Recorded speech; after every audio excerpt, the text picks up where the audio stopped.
Welcome back to Spinning Iris. It's day 4 of Banned Book Month, which means it is time for Chapter 4 of Candide by Voltaire.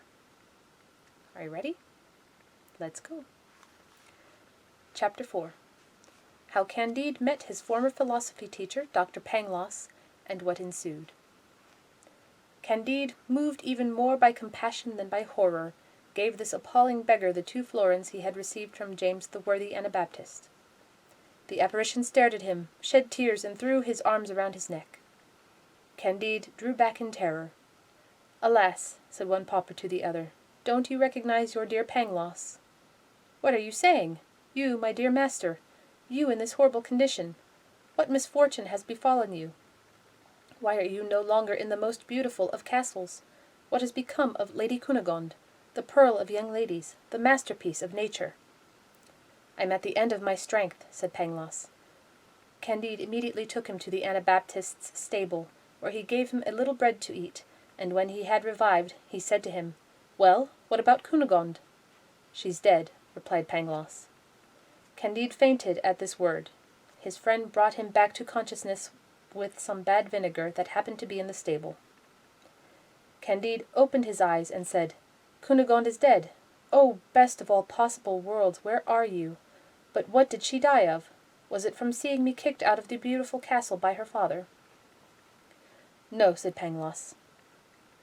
Here's a yikes.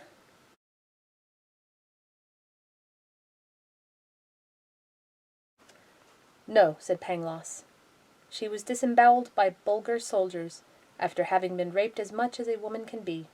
They smashed the Baron's head when he tried to defend her, the Baroness was hacked to pieces, and my poor pupil was treated exactly the same as his sister."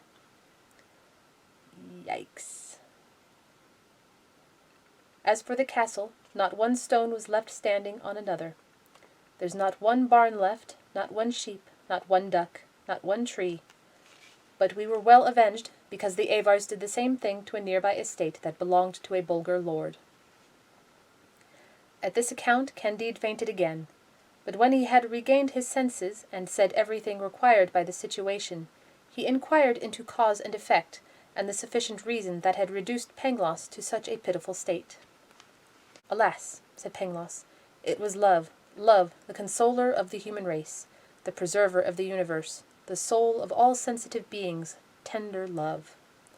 "Alas," said Candide, "I too have known love, that ruler of hearts, that soul of our soul. It's never brought me anything except 1 kiss and 20 kicks in the rump.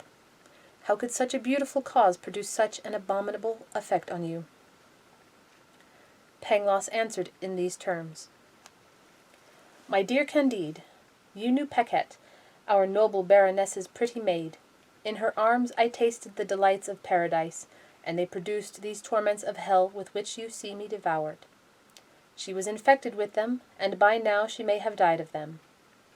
It was a present given to her by a learned Franciscan friar, who had derived it from the point of origin, for it was given to him by an old countess, who received it from a cavalry captain, who owed it to a marquis, who got it from a page, who was given it by a Jesuit, who, while still a novice, had received it in a direct line from a shipmate of Christopher Columbus. As for me, I won't give it to anyone, because I'm dying." "Oh, Pangloss," cried Candide, "what a strange genealogy! Didn't it begin with the devil?" "Not at all," replied the great man. "It was an indispensable element in the best of worlds, a necessary ingredient, because if Columbus, on an American island, hadn't caught that disease which poisons the source of generation, which often even prevents generation, and which is obviously opposed to the great goal of nature, we would now have neither chocolate nor cochineal." It must also be noted that so far, on our continent, this disease is peculiar to us, like religious controversy. The Turks, Indians, Persians, Chinese, Siamese, and Japanese are still unacquainted with it, but there's a sufficient reason for their also coming to know it within a few centuries. Meanwhile, it's made amazing progress among us, especially in those great armies composed of honest and well-bred mercenaries, which decide the fate of nations. It can safely be said that whenever 30,000 men fight a pitched battle against an equal number of enemy troops, There are about 20,000 syphilitics on each side." "That's admirable," said Candide, "but you must be cured." "How can I be?" said Pangloss. "I'm penniless, my friend, and nowhere on the face of the globe can you get a blood-letting or an enema without paying, or having someone pay for you." This statement decided Candide. He went back to James, the charitable Anabaptist, threw himself at his feet, and painted such a heart-rending picture of the state to which his friend had been reduced, that the good man did not hesitate to take Dr. Pangloss into his house, and have him cured at his expense.